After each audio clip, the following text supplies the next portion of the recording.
Olá, turma, tudo bem? Então, hoje nós vamos dar início ao capítulo 4 do nosso revisional. Nós vamos dar continuidade então aos estudos do nosso revisional.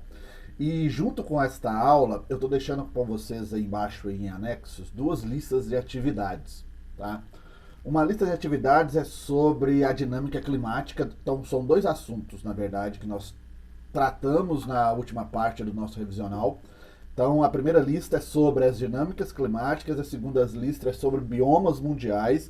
E na próxima semana eu vou enviar a vocês uma outra lista sobre biomas e domínios morfoclimáticos brasileiros, beleza? Então, na aula de hoje, nós vamos falar sobre a questão da água, a hidrogeografia mundial, tá? Quando nós falamos na questão da água, é, nós temos que ter ideia, né? Isso é evidente, de que a água é o recurso, né, natural mais importante para garantir a sobrevivência no planeta Terra. Né? A água é o bem maior deste planeta Terra, né? E nós temos ter uma ideia de fazer o uso equilibrado dessa água, né? Porque é um recurso que não é acessível na sua grande maioria, na sua grande amplitude. Por quê? Pensamos conosco. 97% da água do planeta estão nos oceanos. Então são água salgada, água não consumida, né? O restante da água, ou seja, os outros 3%, estão congelados nos polos, no topo das altas montanhas, também congeladas, nos lagos, depósitos subterrâneos, rios, lagos, etc, etc, etc. Ou seja, se grande parte da água que está no planeta está nos oceanos, né, Oceano Pacífico, Oceano Índico, né, Oceano Atlântico, nos mares, Mar Mediterrâneo, Mar Negro e etc., é importante nós termos essa noção, né, porque só tem 3% dessa água que é acessível a nós para consumo, plantações, indústria. Ou seja, se não tiver um uso consciente dessa água, desse recurso, esse recurso pode se esgotar, né? Aí, pensando nisso, pensando nessa proporção de ter 97% da água encontrada nos oceanos, nos últimos tempos, principalmente nas últimas década e meia, mais ou menos, alguns países como Israel, que tem sérios problemas com acesso à água, e outros países do Oriente Médio, eles vêm desenvolvendo uma técnica de dessalinização da água, ou seja, tirar o sal da água dos oceanos e dos mares e fazer com que essa água se torne consumível. Só que é um processo extremamente caro, tá? Muito, muito, muito caro. E é um processo que é uma tecnologia que se restringe apenas a alguns países. Né? Por exemplo, o Brasil, né, que é banhado, tem um dos maiores litorais do mundo, não tem esse projeto, não tem essa técnica. Né? Então, então, alguns países que vêm desenvolvendo a dessalinização dos oceanos e dos mares fazem isso porque eles conseguiram desenvolver essa técnica e tiveram recursos financeiros para estabelecer essa técnica e esse projeto de dessalinização. Tá? Israel é o maior exemplo, até porque Israel tem pouquíssimo acesso à água. Nós vamos ver mais para frente. Então, o que sobra da água é água doce, né? E essa água doce ela tem que estar disponível, além para o consumo humano, para a agricultura, para a pecuária, para a indústria, para a produção de energia, para a alimentação, né? Para a higiene, para transporte, ou seja, 3% tem que dar para praticamente grande parte das atividades que são desenvolvidas pelo homem para direcionado ao uso direto da água, né? Onde que você tem o maior consumo dessa água doce? Em qual atividade dessas atividades que você tem o maior consumo dessa água doce? As atividades agropecuárias. A atividade agropecuária, ela absorve a maior quantidade de água potável do planeta, né? E isso vai muito né, esse, essa demanda pelo consumo da água dentro das atividades agropecuárias, ela deve ser analisada dentro da perspectiva de diversos elementos. Porque isso pode dar uma diferenciação, tá?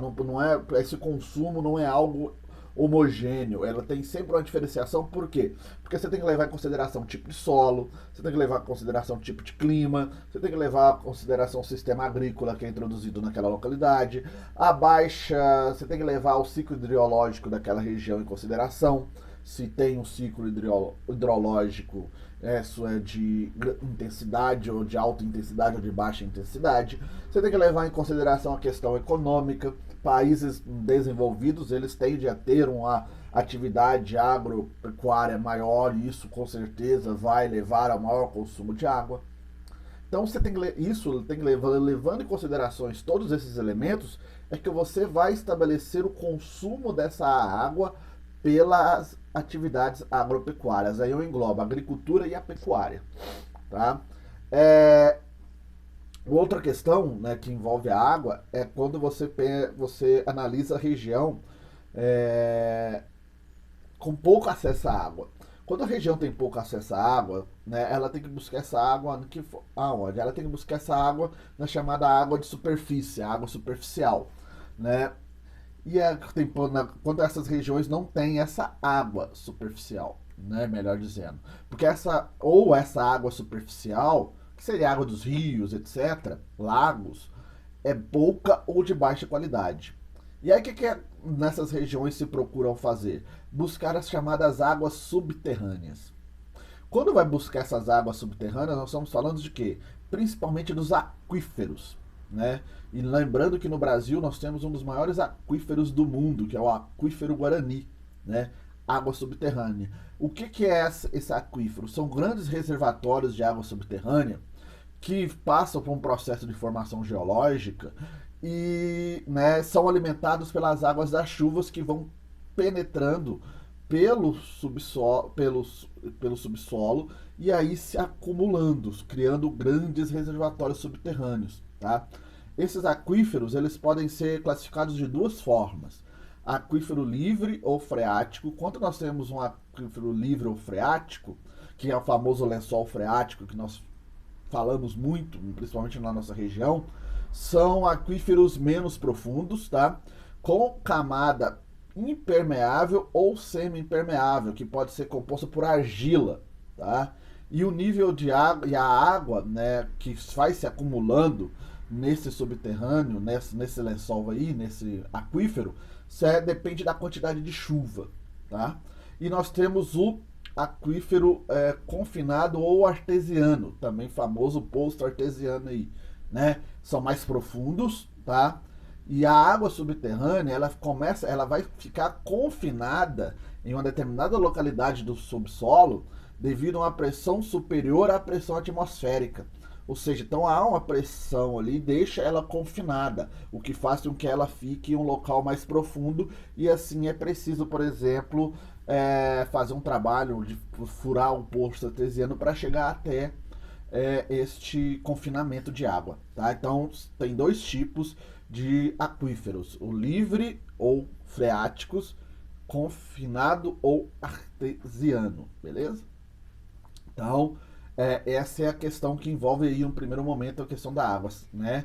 Estabelecer um processo de uso, né, sustentável desse recurso e classificar os tipos, né, onde que você pode encontrar essa água que está, né, disponível para o consumo, tendo como maior exemplo aí os aquíferos. Algumas bacias hidrográficas mundiais, vamos lá. Bacia do rio Mississippi nos Estados Unidos é a maior bacia hidrográfica da América do Norte. Tem uma grande importância no que diz respeito a espaço para transporte e para irrigação, tá? Sofre com poluição, né, liberada pelos barcos, navios e também do agrotóxico. Rio Danúbio, Europa, tá? O rio Danúbio na Europa nasce tá? Na Floresta Negra Alemã, deságua no Mar Negro e nos últimos tempos, principalmente pós-Guerra Fria, se transformou em um importante, vamos dizer assim, espaço para o transporte entre o oeste e o leste da Europa. Rio Ganges, Índia, né, nasce nas geleiras do Himalaia e sofre com um processo que talvez seja único, tá? Que é a diminuição das águas devido à retração do gelo glacial lá no topo da cordilheira do Himalaia, tá? Sofre com a questão ambiental, né? O principal efeito ambiental que sofre essa bacia hidrográfica é o desmatamento e a poluição urbana e industrial. Rio Yangtze, China, tá? Nasce no Tibete e deságua no mar da China Oriental. O principal problema ambiental aí é China Oriental, e o principal problema ambiental sofrido por essa bacia é a poluição urbana e industrial. Rio Amazonas, bacia do Rio Amazonas do Brasil, nasce no Peru, né? E vem adentrando o território brasileiro adentro para desaguar no Oceano Atlântico. É o maior rio, né, do mundo, né? Então nós temos aí, né, essa glória, e sofre atualmente com grandes questões ambientais ligadas à poluição devido à questão da mineração que libera mercúrio e o desmatamento da floresta. Rio Níger na África, tá? Engloba 3 países, é importante para 3 países africanos, Mali, Níger e Nigéria. Trechos desse rio se encontram em locais semiáridos e por isso que ele tem uma importância social e econômica fundamental para a região subsaariana. É como se fosse o Rio São Francisco aqui no Brasil, tá? Que também tem uma importância social e econômica muito relevante para a região Nordeste. Tá? Oceanos e mares. Qual que é o conceito de oceano, né? O conceito de oceano quer dizer que é uma gigantesca massa de água salgada que corresponde a 70% do planeta. 70% do nosso planeta é oceano, tá? Os oceanos são de extrema importância para a sobrevivência do planeta Terra devido a alguns pontos. Primeiro, há uma importância fundamental para o equilíbrio climático, tá? Há uma importância fundamental para a própria sobrevivência humana devido à criação, né, dos fitoplânctons que produzem oxigênio para o planeta. Tem uma importância fundamental por causa de reter o calor, principalmente no período de maritimidade, quando você tem a movimentação da maritimidade. Então consegue reter calor. Por isso quando você vai pra praia, é legal, né? Tá lá curtindo a praiazinha, no final do dia tá aquele clima fresquinho. Sabe por que isso? Porque o mar retém o calor, certo? Os 3 maiores oceanos são o Oceano Pacífico, Atlântico e Índico, né? O Oceano Pacífico está, vamos dizer assim, nas 2 costa oeste e costa leste do planeta, né? O Oceano Índico é extremamente importante para a questão do transporte entre o Oriente Médio e a África, tá? E o Oceano Atlântico é o oceano histórico, vamos dizer assim, né? Das grandes navegações, que a galera navegou, descobriu novas terras, novas rotas marítimas, etc. Então ele tem essa importância histórica. Mares, os mares, conceito de mar. Mar é a grande de massa de água salgada, tá? Então não tem o gigantesco, tá? Existem 3 tipos de mares, tá? Mares abertos é o que tem a grande ligação direta com o oceano. Mares continentais, que tem uma ligação restrita com o oceano. E mares fechados é que não tem nenhuma ligação com o oceano. Então você tem esses 3 tipos de mares. Os oceanos e os mares sofrem com vamos dizer assim, com o problema da humanidade, né? O ser humano. Por que sofre com o ser humano? Devido à poluição, né? Há estudos do Greenpeace que já dizem que daqui a 40 anos haverá mais plástico do que peixes nos oceanos. Gravíssimo isso, né? Então você tem o seguinte, a poluição marinha, né, é um dos problemas mais graves que há dentro desse contexto, e isso é bem evidente quando você vai analisando as últimas notícias, né? Recentemente, por exemplo, você teve ali o vazamento de óleo ali na região nordeste, né? Apareceu do nada ali um vazamento de óleo, provavelmente de uma embarcação venezuelana clandestina. Então, você tem contaminação por combustíveis com esses vazamentos de óleos, que é constante, não é algo que acontece, vamos dizer assim, esporadicamente. É algo que acontece constantemente, tá? Emissão de lixos materiais, a questão dos plásticos, né? O descarte, né, de lixo no oceano, o descarte de esgoto doméstico industrial no oceano é algo que, né, vai levar a consequências drásticas, como além da contaminação da água, você pode estabelecer a mortandade de pássaros, porque os pássaros necessitam do oceano para se alimentar, né? A mortandade de animais submarinos, né? Você vai ter uma alta mortalidade de animais marinhos, de peixes, né? Plantas marinhas, etc. Águas impróprias para banho, então adeus praia, tá? E a degradação dos mangues. Então você tem todos esses problemas que estão sendo ocasionados por essa, vamos dizer assim, ganância humana em destruir o meio ambiente, tá? E a questão da água, ela também é uma questão política. Sim, política. Por quê? Como 97% da água do planeta está nos oceanos e nos mares, 3% dessa água é a água própria para consumo, como eu disse lá no início. O resultado disto é que há escassez de água e há dificuldade de alguns territórios em ter acesso e controle dessa água. Porque a água ela não é distribuída de forma homogênea. Por exemplo, o Brasil é um país privilegiado por ter grandes bacias hidrográficas que sustentam o seu próprio consumo e o seu próprio uso. Bacia do Rio Amazonas, bacia do Rio São Francisco, bacia do Rio Paraná, bacia do Rio Tocantins, que nós vamos ver todas na próxima aula, quando nós formos falar sobre o Brasil. Então você tem uma quantidade imensa, né, de água em território brasileiro. Água doce pronta para o consumo. Já alguns países como Israel, por exemplo, meu pai do céu, tem nada, praticamente zero acesso à água. Então isto levou a um cenário de que a água poderia se transformar num elemento de conflito. Ou seja, ter acesso e controle da água poderia ser algo direcionado à guerra, né? Então, o que se pode imaginar? Conflitos por domínio de águas fluviais e por águas subterrâneas. Esse é um cenário que nós podemos e já tivemos ter. Nós tivemos em uma pequena incidência, mas podemos ter uma grande incidência no futuro, né? Alguns conflitos geopolíticos que já aconteceram em busca desse domínio e controle de águas fluviais e águas subterrâneas. 1947, Índia e Paquistão entraram em guerra, entraram em um conflito pelo domínio da bacia do Rio Indo.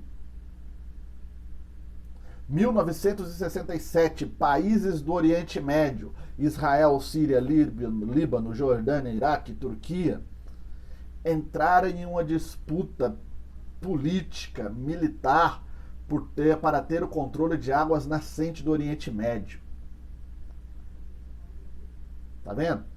1970, Brasil, Argentina e Paraguai entraram em um conflito não violento, diferente dos outros.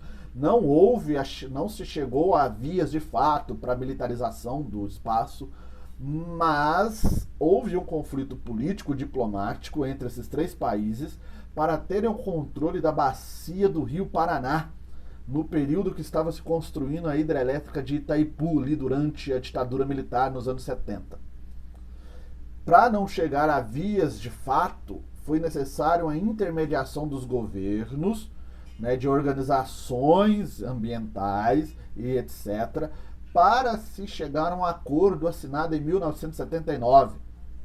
Né, um acordo que dividiu ali a bacia entre os 3 países. Quando você for visitar Foz do Iguaçu, por exemplo, você vai ver uma plaquinha mostrando, né, a bacia, assim, ó, Paraná, Argentina, Paraguai, Brasil.